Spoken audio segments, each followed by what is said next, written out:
Viewers എല്ലാവർക്കും ദിജോസ് വേൾഡിൻ്റെ പുതിയൊരു വീഡിയോയിലേക്ക് സ്വാഗതം. ഇന്നത്തെ വീഡിയോയിൽ ഞാൻ സംസാരിക്കുന്നത് പ്രഗ്നൻ്റ് ആകാനായിട്ട് ട്രൈ ചെയ്യുന്ന ആ ഒരു സിറ്റുവേഷനിലെ പുരുഷൻ്റെയും അതുപോലെ തന്നെ സ്ത്രീയുടെയും ആരോഗ്യവും അതുപോലെ അവരുടെ ഒരു മാനസികാവസ്ഥയും എല്ലാം ഇമ്പോർട്ടൻ്റ് ആയിട്ട് വേണ്ടതാണ്. അപ്പോൾ പല കേസുകളിലും പലരും ആശ്രയിക്കുന്നത് അല്ലെങ്കിൽ പലരും പറയുന്നത് സ്ത്രീകളെയാണ്. പ്രഗ്നൻ്റ് ആയില്ല, അത് സ്ത്രീയുടെ എന്തെങ്കിലും ബുദ്ധിമുട്ട് കൊണ്ടായിരിക്കും എന്നുള്ള കാര്യമായിരിക്കും എല്ലാവരും പറയുന്നത്. അതിൽ ഒരു സ്ത്രീ ഒറ്റയ്ക്ക് നിന്ന് കഴിഞ്ഞാൽ ഗർഭിണിയാവില്ല. പാർട്ട്നേഴ്സ് രണ്ടുപേരും ഈക്വലി റെസ്പോൺസിബിൾ ആവുന്ന സമയത്താണ് നമുക്ക് കുഞ്ഞുങ്ങൾ ഉണ്ടാവുന്നത്.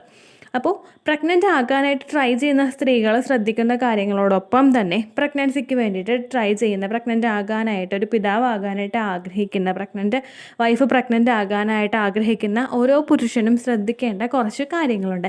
അതിനെ പറ്റിയിട്ടാണ് ഇന്നത്തെ വീഡിയോയിൽ സംസാരിക്കുന്നത് കേട്ടോ. അപ്പോൾ നമുക്ക് വീഡിയോ സ്റ്റാർട്ട് ചെയ്യാം. ഫസ്റ്റ് തന്നെ പുരുഷന്മാർ ശ്രദ്ധിക്കേണ്ട കുറച്ച് കാര്യങ്ങളുണ്ട്. അതിൽ ഏറ്റവും ഇമ്പോർട്ടൻ്റ് ആയിട്ടുള്ള കാര്യം എന്താണെന്ന് വെച്ച് കഴിഞ്ഞാൽ പുരുഷൻ്റെ സ്പേമിന് ക്വാളിറ്റിയും മോട്ടിലിറ്റിയും ഉണ്ടെങ്കിൽ മാത്രമേ നമുക്ക് എളുപ്പത്തിൽ സ്ത്രീകൾക്ക് ഗർഭിണിയാകാനായിട്ട് സാധിക്കുകയുള്ളൂ. സ്ത്രീയുടെ എഗ്ഗിന് ക്വാളിറ്റിയും അതുപോലെ തന്നെ അത് കാര്യക്ഷമമായിട്ട് എഗ്ഗ് റപ്ചർ ആകുന്നത് പോലെ തന്നെ പുരുഷൻ്റെ സ്പേമിനും ക്വാളിറ്റി വേണം. അതിന് നീന്തി പോകാനായിട്ടുള്ളൊരു കഴിവ് വേണം. അതുപോലെ നമ്മുടെ ശരീരത്തിനകത്ത് അത് കൂടുതൽ നാളെ, അതായത് ഒരു 5 ദിവസമെങ്കിലും നിലനിൽക്കാനായിട്ടുള്ള ഒരു കപ്പാസിറ്റിയും ഈ ഒരു സ്പേം സെൽസിന് വേണം. പക്ഷേ പുരുഷന്മാരുടെ കുറച്ച് ഹാബിറ്റുകൾ, കുറച്ച് ശീലങ്ങൾ ഈ സ്പേം സെൽസിനെ ഇല്ലാതാക്കുന്നതിന്, ഡെസ്ട്രോയ് ചെയ്യുന്നതിന്, സ്പേം സെൽസിൻ്റെ ക്വാളിറ്റി കുറയ്ക്കുന്നതിന് കാരണമാകുന്നുണ്ട്. അപ്പോൾ ഇത് ഏതൊക്കെ കാര്യങ്ങളാണ്, ഇത് നമുക്ക് എങ്ങനെ പ്രിവെൻറ്റ് ചെയ്യാം എന്നതിനെയൊക്കെ പറ്റിയിട്ടാണ് സംസാരിക്കുന്നത്.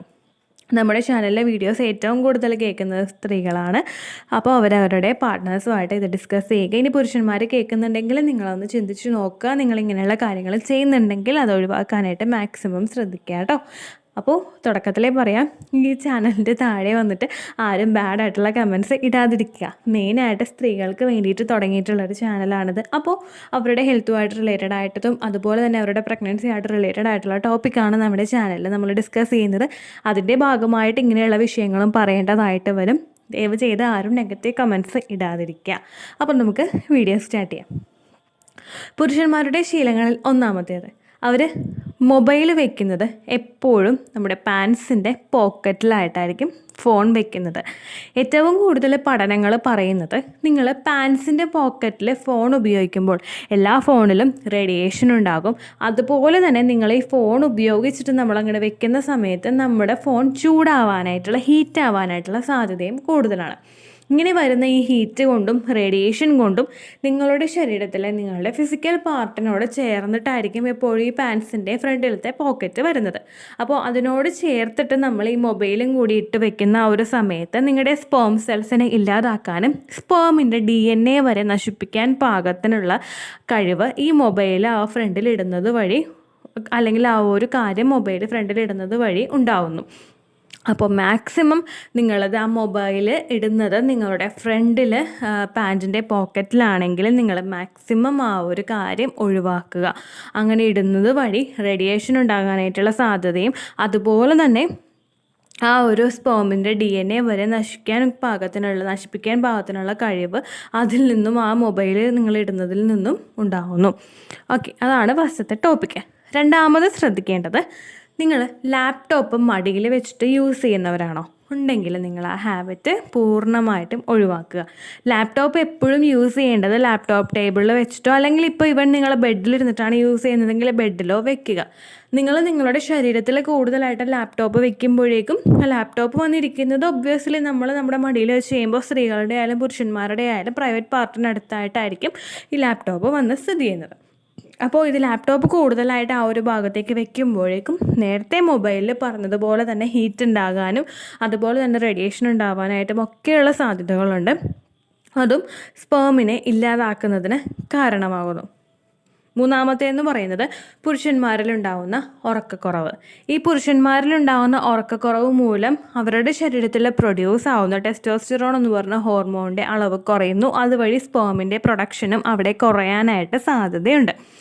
നമ്മൾ ഉറങ്ങുന്ന സമയത്ത് സ്ത്രീയും പുരുഷനും ഉറങ്ങുന്ന സമയത്ത് നമ്മുടെ ശരീരത്തിൽ ഒരുപാട് ഹോർമോണൽ ആക്ടിവിറ്റീസ് ഒക്കെ നടക്കുന്നുണ്ട്. അപ്പോൾ നമുക്ക് കൃത്യമായിട്ടുള്ള അളവിൽ ഉറക്കം കിട്ടുന്നില്ല എങ്കിൽ ഇത് നമ്മുടെ ഓരോ ശരീരത്തിലെ ഓരോ പ്രവർത്തനങ്ങളും മന്ദഗതിയിലാകുന്നതിനും ഇത് കാരണമാകുന്നു. അതുകൊണ്ട് മാക്സിമം നിങ്ങൾ ഉറങ്ങേണ്ട സമയത്ത് 8 മണിക്കൂർ കൃത്യമായിട്ട് ഉറങ്ങാനായിട്ട് നിങ്ങൾ ശ്രദ്ധിക്കുക. ഒരുപാട് ഭർത്താക്കന്മാരെ ഇപ്പോൾ നൈറ്റ് ഷിഫ്റ്റ് ജോലി ചെയ്യുന്നവരുണ്ടാകും, അല്ലെങ്കിൽ സിനിമ കാണുന്നവരുണ്ടാകും, രാത്രി ഉറക്കം ഉളച്ചിരുന്നിട്ട്, അല്ലെങ്കിൽ ഗെയിം കളിക്കുന്നവരൊക്കെ ഉണ്ടാകും. അപ്പോൾ ഇങ്ങനെയുള്ളവരൊക്കെ മാക്സിമം അവരുടെ 8 മണിക്കൂർ ഉറക്കം അവർക്ക് കിട്ടുന്നുണ്ട് എന്ന് നിങ്ങൾ ഉറപ്പ് വരുത്താനായിട്ട് പ്രത്യേകം ശ്രദ്ധിക്കുക. ഇല്ലെങ്കിൽ അവിടെ സ്പേമിൻ്റെ പ്രൊഡക്ഷൻ കുറയുന്നതിന് അത് കാരണമാകുന്നു. അതാണ് 3ാമത്തെ ടോപ്പിക്ക്. 4ാമത്തേന്ന് പറയുന്നത് ആൽക്കഹോളും അതുപോലെ സ്മോക്കിങ്ങും. ഈ ആൽക്കഹോളും സ്മോക്കിങ്ങും നമുക്ക് പുരുഷന്മാരിലും അതുപോലെ തന്നെ സ്ത്രീകളിലും കൂടുതലായിട്ട് ഉണ്ടാകുമ്പോഴേക്കും അതൊരു ടോക്സിനാണല്ലോ, അതായത് ഒരു വിഷമാണത്. അത് നമ്മുടെ ശരീരത്തിൽ കൂടുതലായിട്ട് ചെല്ലുമ്പോഴേക്കും നമ്മുടെ ശരീരത്തിലെ ഒരുപാട് പ്രവർത്തനങ്ങളെ ഇത് അഫക്റ്റ് ചെയ്യുന്നുണ്ട്. അപ്പോൾ അതുകൊണ്ട് ആ ഒരു ആൽക്കഹോൾ കൺസംഷനും അതുപോലെ തന്നെ സ്മോക്കിംഗ് ഹാബിറ്റും നിങ്ങളിലുണ്ടെങ്കിൽ ഇതുവഴി നിങ്ങളുടെ സ്പേമിൻ്റെ ക്വാളിറ്റി കുറയാനും സ്പേമിൻ്റെ പ്രൊഡക്ഷൻ കുറയാനും കാരണമാകുന്നുണ്ട്. ഒരുപാട് ഗൈനക്കോളജിസ്റ്റിനെ കാണാൻ പോയിട്ടുള്ളവർക്കൊക്കെ ഇത് മനസ്സിലായിട്ടുണ്ടാകും. ഹസ്ബൻഡ് ഡ്രിങ്ക് ചെയ്യുന്നുണ്ടോ, സ്മോക്ക് ചെയ്യുന്നുണ്ടോ എന്നൊക്കെ അവർ ചോദിക്കും. ഉണ്ടെങ്കിൽ അത് ഇത്രയും കാലത്തേക്കെങ്കിലും പിടിച്ചത് നിർത്താനായിട്ട്, ആ ഒരു പ്രവണത ഇല്ലാതാക്കാനായിട്ട്, കുറച്ചുകൊണ്ട് വരാനായിട്ട് ഡോക്ടേഴ്സ് പറയാറുണ്ടല്ലോ. അറ്റ്ലീസ്റ്റ് നിങ്ങൾ പ്രഗ്നൻ്റ് ആകാനായിട്ട് അല്ലെങ്കിൽ മാതാപിതാക്കളാകാനായിട്ട് ട്രൈ ചെയ്യുന്ന ആ ഒരു സമയത്തെങ്കിലും നിങ്ങൾ മാക്സിമം ഈ ഒരു ഡ്രിങ്കിങ്ങോ അല്ലെങ്കിൽ സ്മോക്കിങ്ങോ ഹാബിറ്റ് ഉണ്ടെങ്കിൽ അത് നിങ്ങൾ കുറക്കാനായിട്ട് ശ്രദ്ധിക്കുക. അതാണ് 4ാമത്തെ ടോപ്പിക്ക്. 5ാമത്തേന്ന് പറയുന്നത് സ്ട്രെസ്സ്. നമ്മൾ വർക്ക് ഫീൽഡിലായാലും വീട്ടിലായാലും കൂടുതലായിട്ട് നിങ്ങൾ അനുഭവപ്പെടുന്ന സ്ട്രെസ്സ് മൂലം, ഈ ഒരു സ്ട്രെസ്സ് നമ്മൾ കൂടുതലായിട്ട് അനുഭവപ്പെടുമ്പോൾ അതിൻ്റെ ഭാഗമായിട്ടും ആ ഒരു സ്ട്രെസ്സ് നമ്മളിൽ ഉണ്ടായിക്കഴിഞ്ഞ് കഴിഞ്ഞാൽ ഒബ്വിയസ്ലി നമ്മുടെ ശരീരത്തിലെ എല്ലാ ആക്ടിവിറ്റീസും തകിടം മറിയും. നമ്മൾ ആ സ്ട്രെസ്ഫുൾ ആയിരിക്കുന്ന ഓരോ സമയത്തും നമ്മുടെ ശരീരം നോക്കുന്നത് ആ ഒരു സ്ട്രെസ്സിനെ ഒന്ന് റിഡ്യൂസ് ചെയ്ത് മിനിമൈസ് ചെയ്തും കൊണ്ടുവരാനായിരിക്കും നമ്മുടെ ശരീരം ശ്രദ്ധിക്കുന്നത്.